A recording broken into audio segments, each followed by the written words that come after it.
Hi friendসকল, welcome to our channel Health Advice. আজি এইটো ভিডিঅ'ত আমি আলোচনা কৰিম লিংগৰ সাইজৰ ওপৰত। লিংগৰ সাইজ কিমান হলে নৰ্মেল বুলি কোৱা হয়। সাধাৰণতে বহুতো মানুহৰ মনত ভাৱ হয় যে লিংগৰ আকাৰ সৰু কিয়। এনে ভাৱ হয় কাৰণ বহুতো মানুহে পৰ্ন ভিডিঅ' চাই বা ব্লু ফিল্ম চাই আৰু তাত যিজন পুৰুষ মানুহৰ লিংগ দেখা পায় তাৰ লগত নিজকে তুলনা কৰিবলৈ লয়। বন্ধুসকল, পৰ্নোগ্ৰাফিত যি দেখায় দৰাচলতে সেইটো সঁচা নহয়। সেইটো সাধাৰণ জীৱনৰ পৰা বহুত পৃথক হয়। যদি আপোনালোকে সেইটো ভাবি নিজকে তুলনা কৰিবলৈ লয় তেতিয়াহলে আপোনালোকৰ মনত সদায় চিন্তা ভাৱ হৈ থাকিব। ৰিচাৰ্চ কৰি পোৱা গৈছে যে এজন মানুহৰ লিংগৰ নৰ্মেল সাইজ আপোনাৰ 5 ইঞ্চি হয়। যদি আপোনালোকৰ ইৰেকশ্যন কৰাৰ পিছত তেতিয়া আপোনাৰ নৰ্মেল বুলি কোৱা হয়। আৰু সাধাৰণতে যদি 1 ইঞ্চিৰ ওপৰত হয় আপোনাৰ তেতিয়াহলে এইটো নৰ্মেল বুলি কোৱা হয়।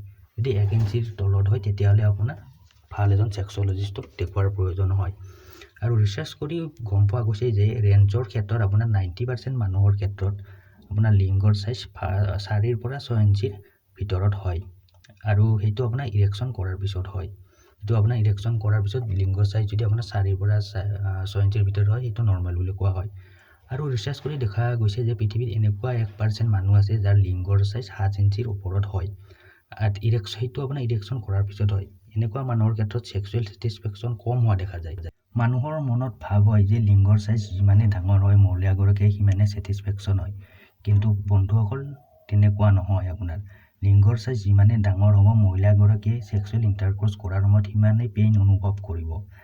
আপোনাৰ লিংগৰ সাইজৰ ওপৰত ৰিচাৰ্চে কয় আপোনাৰ লিংগৰ সাইজৰ ওপৰত মেটাৰ নকৰে বা লিংগৰ আপোনাৰ লেন্থৰ ওপৰত কোনোদিনও মেটাৰ নকৰে। মেটাৰ কৰে লিংগৰ আপোনাৰ হাৰ্ডনেছৰ ওপৰত, টাইটৰ ক্ষেত্ৰত কিমান টাইট হয় লিংগটো।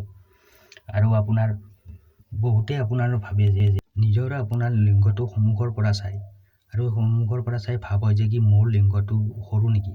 তেনেকুৱা কোনো কাৰণ নহয়। আপোনালোকে লিংগটো যদি আপোনালোকে সাইজ জুখিব লগা হয় তেতিয়ালে আপোনালোকে এখন কাঁচ এখন ল'ব আৰু কাঁচ এখনত লিংগটো আপোনালোকে চাই তেতিয়া আপোনালোকে লিংগটো আপুনি জুখিব পাৰে সৰু নে ডাঙৰ। কাৰণ যদি আপোনালোকে লিংগটো সন্মুখৰ পৰা চাই তেতিয়ালে আপোনালোকে নিজকে সৰু লিংগটো আপোনালোকৰ সৰু যেন দেখা পাব। তো বন্ধুসকল, আপোনালোকে তেনেকুৱা কোনো চিন্তা কৰিব লগা নাই যে আপোনাৰ লিংগৰ সাইজটো আপোনাৰ ডাঙৰ নহয়। তেনেকুৱা কোনো মেটাৰ নকৰে। আপোনাৰ লিংগটো আপোনাৰ কিমান টাইট হয় সেইটোৰ ওপৰত আপোনাৰ নিৰ্ভৰ কৰে আৰু আপোনালোকে কিমান সেক্সুৱেল আপোনালোকে পাৰফৰ্মেন্স দিব পাৰে সেইটোৰ ওপৰত আপোনালোকৰ যিটো আপোনালোকৰ মেইন সেক্সুৱেল এক্টিভিটি সেইটোৰ ওপৰত আপোনালোক নিৰ্ভৰ কৰে। তো ফ্ৰেণ্ডসকল, ভিডিঅ'টোৰ আজি আমি এইখিনি বিষয়ে আপোনালোকক জনাবৰ কাৰণে এইটো ভিডিঅ' বনাইছিলোঁ।